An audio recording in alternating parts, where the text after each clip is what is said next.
श्री कृष्ण कन्हैया लाल की जय। श्री निजानंद स्वामी की जय। श्री प्राणनाथ प्यारे की जय।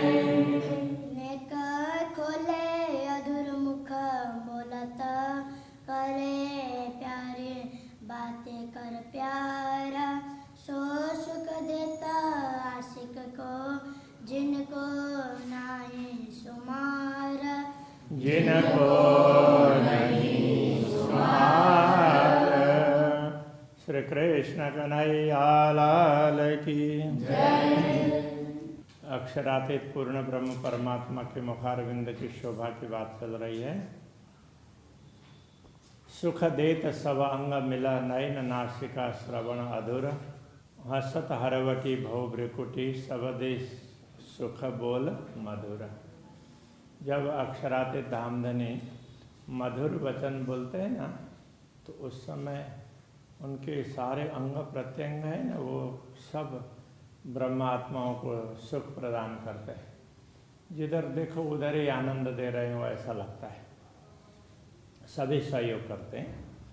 सुख देत सब अंग मिल, सारे अंग मिल करके सुख देते हैं। उनमें नयन नासिका श्रवण अधुर, नयन हो, नासिका हो, श्रवण हो, अधर हो, हसत हरवटी, हरवटी ये चिबुक और भौं भ्रिकुटी सबदे सुख बोल मधुरा, वो मधुर बोल करके सबको सुख प्रदान करते। कहने का तात्पर्य जब बोलते हैं तो उस समय इतने सारे अंगों पर असर पड़ता है, तो वो सारे का एक साथ उसको क्या बोलते हैं, एक स्वर में सारे मिल जाते हैं। अद्भुत सलुकीन समय आशिक पावत आराम। इस समय जैसे अक्षरातीत धामधनी मधुर वचन बोलते हैं, तो उस समय इतनी सुंदरता उनके मुखारविंद में दिखाई देती है कि उसको देख करके आशिक पावत आराम, अनुरागिणी आत्मा को बड़ा आनंद मिलता है, बड़ी शांति मिलती है। आठों जाम हृदय रूह के जानो नकस चुभ्या चित्राम। उसको ऐसा लगता है कि आठों याम, आठों प्रहर उनके हृदय में वही छवि अंकित हो गई हो। जैसे किसी चीज़ में नक्काशी करते हैं तो वो जो भी बनाया हुआ हो तो वो कभी मिटता नहीं है, तो ऐसे उनके हृदय में वो सब ऐसे अंकित ही हो जाता है, तो कभी वो निकले ही नहीं। इतनी सुंदरता है। फेर फेर ये सुख मुख निरखिए, फेर फेर जाऊं बलिहार। तो ब्रह्मात्मा को लगता है कि बार बार अक्षरातीत धामधनी के ऐसे मुखारविंद के दर्शन करें और बार बार उसके प्रति समर्पित हो जाएं। एक खूबी खुशहाली क्यों कहूँ, इन सुख नाई सुमार। उस समय की खूबी, विशेषता और खुशहाली आनंद की बात वो क्या कहें, तो इस समय का कोई पारावारी नहीं है इस सुख का। अध विचारो गते मेवा काढ़ देत मुख थे। कभी कभी आरोगते हुए मुंह में से मेवा निकाल करके देते हैं। तो अब इंद्रावती को लगता है तो मुझे दे रहे हैं, सरस मेवा कहे देता है, और ये कह करके देते हैं, देखो ये बड़ा स्वादिष्ट है, ऐसा करके देते हैं। आप हाथ मेरे मुख में, तो स्वयं अक्षरातीत धामधनी मेरे मुंह में ये डाल देते हैं, तो बड़ा अच्छा लगता है। तो उस समय तो फिर और ज़्यादा आनंद आएगा। तो वो भाव है। रंग रसयों कहता हूँ, ये जो मेहर करत मेहरबान, रंग रस की बात करते हैं। अक्षरातीत धामधनी जो कृपा करते हैं ना, तो उसके आधार पर कह रहे हैं, वो बड़े कृपालु हैं। ये भूल गया हम लाड़ सबे, ना तो क्यों रहे छिन बिन प्राण। तो हम लोग नश्वर दुनिया के तरफ दृष्टि डाल करके सारे लाड़ प्यार को भूल गए। नहीं तो इन सब, ये सब तो हमें वो दिख रहे हों ऐसा लगता, तो इनको छोड़ करके अभी ये प्राण कैसे टिके हुए हैं। अन्यथा एक क्षण भी वो प्राण टिक ही नहीं सकते हैं। ये लाड़ प्यार वो सब हमें याद रहता, बाकी अभी माया में देखते हुए माया के तरफ दृष्टि डाल करके हम सब भूल करके बैठे हैं। और काम हक को कोई नहीं देते रूहों सुख बनाए। ब्रह्मात्माओं को ऐसा लगता है कि अक्षराते धामधनी हमें सदैव आनंदित करते हैं, दूसरा तो कोई कार्य करते हुए उनको लगता नहीं है। ना देखे तो भी तो वो तो करते ही हैं। अक्षर ब्रह्म को प्रेरणा देना है, पूरा ब्रह्मांड को बनाने के लिए, तो सारे सिस्टम को सब को मॉनिटरिंग तो अक्षरातीत ही करते हैं। किंतु ब्रह्मात्माओं को वो इतने प्रेम में मस्त होते, दूसरा कुछ दिखाई नहीं देता है। वाहे दत्त बिना हक दिल में और न कछु आए। ब्रह्मात्माओं को ये लगता है कि ऐसे अद्वैत भाव के बिना अक्षरातीत के हृदय में दूसरा कोई भाव आता ही नहीं है। वो तो ब्रह्मात्माओं को अपना ही समझते हैं और जैसे वो कुछ खा रहे हैं तो वही बात वो ब्रह्मात्मा को भी दे देते हैं, तो उनको भी वही सुख वही आनंद दिलाना चाहते हैं। वो जो कर रहे हैं वही आनंद ब्रह्मात्माओं को भी दिलाना चाहते हैं। सुख देना लेना रूहों और रूहों व्यवहार है, ब्रह्मात्माओं को आनंदित करना और ब्रह्मात्माओं से प्रेम प्राप्त करना, उनको प्रेम देना, उनसे प्रेम लेना और उनसे वो प्रेम का ही व्यवहार करना। ये अर्श बातें इन जीमिए कोई बिना रूह ना ले वनहार। ये परमधाम की बातें हैं, तो इस दुनिया में ब्रह्मात्माओं के अतिरिक्त दूसरा कोई इस बात को समझ भी नहीं पाएगा, ग्रहण भी नहीं कर पाएगा। कोई कामन और रूहों को एक जाने हक इसका। ब्रह्मात्माओं का भी दूसरा कोई काम नहीं है, वो अक्षरातीत पूर्ण ब्रह्म परमात्मा के प्रेम को ही समझती है, उसको ही जानती है। आठों जाम 64 घड़ी बिना प्रेम नहीं रंचक। आठों प्रहर 64 घड़ी प्रेम के बिना वो एक क्षण भी नहीं रहती है। जरा भी प्रेम ना हो वो कभी कोई घड़ी होती ही नहीं है, हमेशा प्रेम में ही मस्त रहती है। हक जात वाहे दत्त जो छोड़े ना एकदम। हक जात पूर्ण ब्रह्म की अंग रूपा अद्वैत ब्रह्मात्माएं, अद्वैत स्वरूपा, छोड़े ना एकदम। एक श्वास भी अक्षरातीत को याद किए बिना, उनको हृदय में अंकित किए बिना, उनका प्रेम अनुभव किए बिना नहीं निकाल पाती। प्यार करे माहो माहे वास्ते प्यार कसम। ब्रह्मात्माएं परस्पर प्रेम करती है, वो भी अक्षरातीत धामधनी के प्रेम के कारण ही हैं। उनका दिया हुआ प्रेम है, इसलिए वो परस्पर प्रेम करती है। तो इसका अर्थ ये हुआ पूर्ण ब्रह्म का प्रेम ही सदैव अनुभव करती रहती है। हक अंग चलत मुख बोलते, हक अंग चलत मुख बोलते, तब जाने जात गुज प्यार। जब अक्षराते धामधनी कुछ ब्रह्मात्माओं को बोलते हुए होते हैं, तो उस समय ब्रह्मात्माओं को लगता है कि वो हमें बहुत ज़्यादा प्यार दे रहे हैं।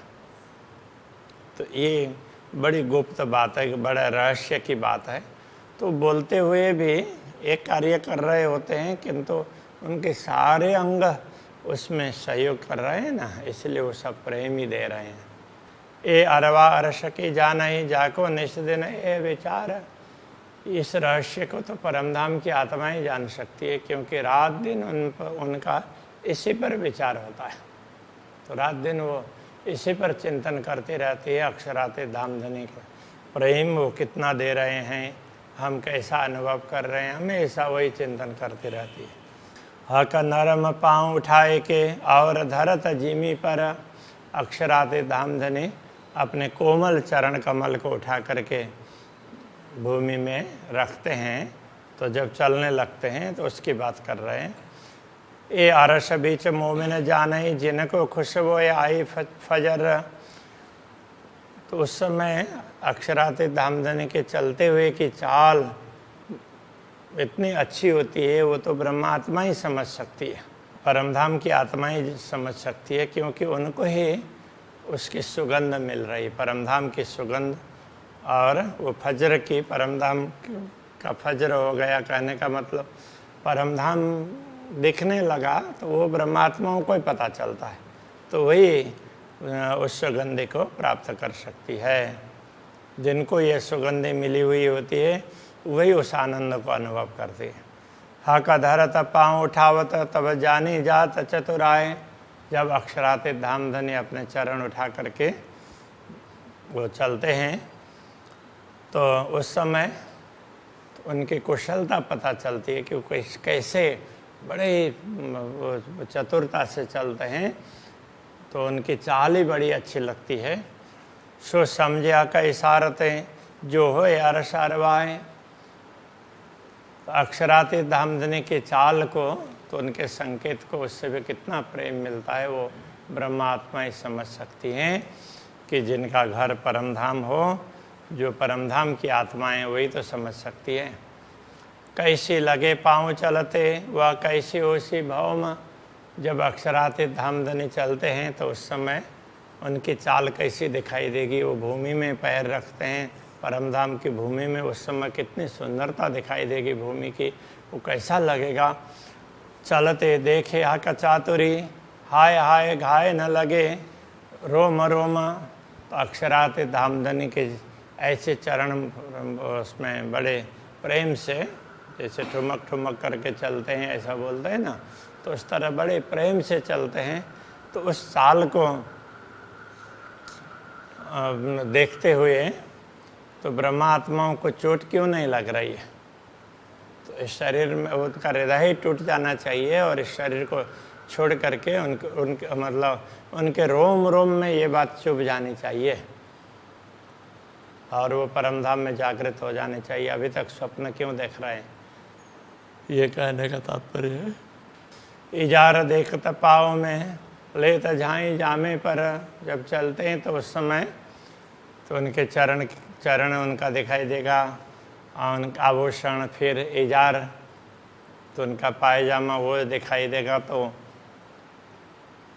तो उस समय उसके उनके इजार की झाई मतलब उनकी आभा वो बाहर जामे में भी पड़ती है।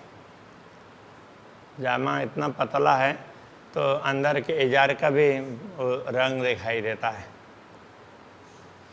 हाय हाय खूबी इन चाल की। उस समय वो चलते हुए इतने अच्छे लगते हैं। इस खूबी के विषय में ये जुआ कहे क्यों करे, ये जुआ क्या बता सकती है। स्वरभूषण मधुर सोहे ए तरह चलत जो हक। जब अक्षरातीत धामधनी चलते हैं उनके पैर रखने के तरीके ही बड़े सुंदर हैं, तो उस समय उनके आभूषण के स्वर भी न बड़े अच्छे लगते हैं। ये जो देखे रूह नजर भर तो चाल मार डारत मुतलक। यदि इस समय ब्रह्मात्मा बड़े प्रेम से उनके चरणों के प्रति दृष्टि डालती है तो निश्चित ही वो घायल हो जाती है, तो उनको कुछ दूसरा कुछ सोचता ही नहीं है, ये कहने का तात्पर्य है। नख अंगूठे अंगुरियाँ चलते अति शोभित। चलते हैं तो उस समय नख के वो अंगुरियाँ, अंगूठे, उनके नख, वो भी उनसे भी प्रकाश निकलता है, तो वो भी बड़े सुंदर शोभा देते हैं। ये अंगुलियाँ हैं, अंगूठे हैं, चलते अति शोभित, चलते हुए बड़ी शोभा देते हैं। चाल विचारते अर्श की। परमधाम की चाल विचार करते हुए हाय हाय अरवा क्यों न उड़त। तो ये आत्मा शरीर को छोड़ करके क्यों उड़ नहीं जाती है। अरस दिल मोमिन कया ठौर बड़ी कुसाद। ब्रह्मात्माओं के हृदय को परमधाम कहा है। परमधाम तो कितना विशाल है, विस्तार है, विस्तृत है। कुसाद का मतलब लंबा चौड़ा, कितना विस्तार वाला है। हक आदि रूहें माहे बसे असल अरस जो आधा। असली अरस में तो, असली धाम में तो पूर्ण ब्रह्म परमात्मा, श्यामा जी ब्रह्मात्मा सब के सब विराजमान होते हैं। तो अब वो ब्रह्मात्माओं के हृदय तो छोटा होता है, तो इतना बड़ा परमधाम कैसे कह सकते हैं। तो इसका ये समाधान है कि परमधाम के दृश्य ब्रह्मात्मा अपने हृदय में अंकित करती है, इसलिए उसको परमधाम का पूर्ण ब्रह्म को हृदय में बैठाती है, तो जहाँ पूर्ण ब्रह्म बैठेंगे तो वो धाम ही कहलाता है इसके हिसाब से। बाकी तो परम धाम बहुत लंबा चौड़ा है। जेता मता हक का सो सवा अरस में देख, परम धाम की जितनी पूर्ण ब्रह्म परमात्मा की जितनी सामग्री है वो सब तो परम धाम में है। सो सब मोबिन दिल में पाइए सब विषेक विवेक, तो ब्रह्मात्माएं उन सब को अपने हृदय में अंकित करती है, उनको समझती है, इसलिए उनके हृदय को परम धाम कह दिया। हक आदि रुए खेले उठे बैठे दौड़े करे चाल, तो हक आदि रुए खेलते हैं, उठते हैं, बैठते हैं, दौड़ते हैं, चलते हैं, जो भी करते हों, ये जाने अरवाह अरश की। इन रहस्यों को तो परमधाम की आत्माएं ही समझ सकती है, जो रहता हमेशा नाल, जो सदैव उनके साथ रहती है। नाल का अर्थ साथ। ए तो ए कहे हक हुकुम, सो तू देख महामत। महामते कहते हैं, हे आत्मा, ये सब तुम्हें कहा है। अक्षरातीत धामधनी के आदेश ने ये सारी बातें तुम्हें समझाई है। हर आत्मा को ये समझना होता है कि ये मुझे समझाया है। और कहो रूहन को जो तेरे तन वाहिदत, और ब्रह्मात्माओं को भी तुम ये बात समझाओ जो नहीं समझ रही हैं, क्योंकि वो भी तुम्हारे ही अद्वैत भाव के अंतर्गत आते हैं। तो अक्षरातीत धामधनी के अंगना के रूप में तो तुम उनके साथ में जुड़ी हुई हो, तो तुमसे वो अलग नहीं है। तो उन आत्माओं को भी समझाना, स्वयं भी समझो और दूसरों को भी समझाओ, ये बात यहाँ पर समझाई है। तो अभी के प्रसंग को यहीं रखते हैं। श्री कृष्ण कन्हैया लाल की।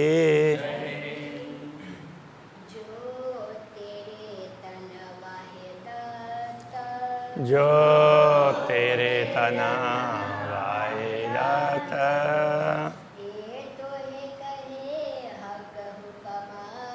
ए तो ये कहे हक हुकुमा, सो तू देख महामत।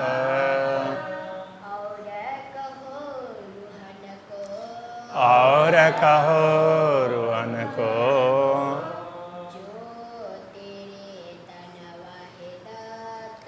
जो तेरे तन वाहिदत,